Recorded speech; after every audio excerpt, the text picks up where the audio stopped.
golaha ammaanka ee qaramada midoobay ayaa meel mariyay qarar ciidamada caalamiga ee ku sugan badda Soomaaliya ay ku sii joogayaan sanad kale oo dheeraada isla markaana ay qaadi karaan tallaabo kasto ay kula dagaalamayaan kooxaha burcadbadeeda Soomaalida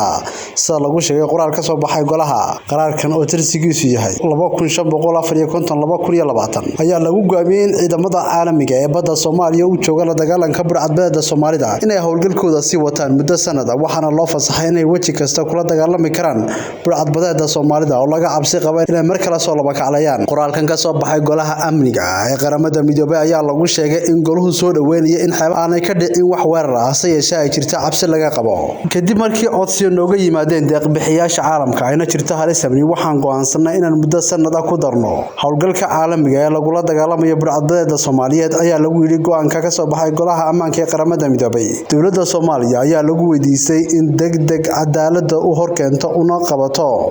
shakhsiyaad lagu tilmaamay inay bariga ka abaabulayaan weerar burcadbadeednimo xubnahan magacyadooda iyo halka ay joogaanba midna laguma xusin warbixinta ayaa sidoo kale soo hadal qaaday cunaqabataynta hubka ee Soomaaliya saaran tan iyo sanadkii 1992 iyo arrimaha ammaanka dalka inkastoo aan la faahfaahin